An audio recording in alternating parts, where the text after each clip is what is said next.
My grandfather left his entire mansion to the neighbor because his children never visited him once. He lived in that big house for 20 years after my grandmother passed away in her sleep. My father and my uncles only called him when they needed a loan for their businesses.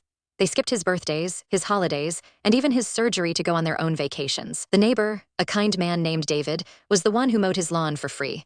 David brought him soup every Sunday and sat with him on the porch for hours and hours. When the will was read last week, my family was gathered like vultures in the office. The lawyer revealed that the house and the $10 million estate went entirely to the neighbor David. My father literally fell out of his chair and started screaming about how this was illegal.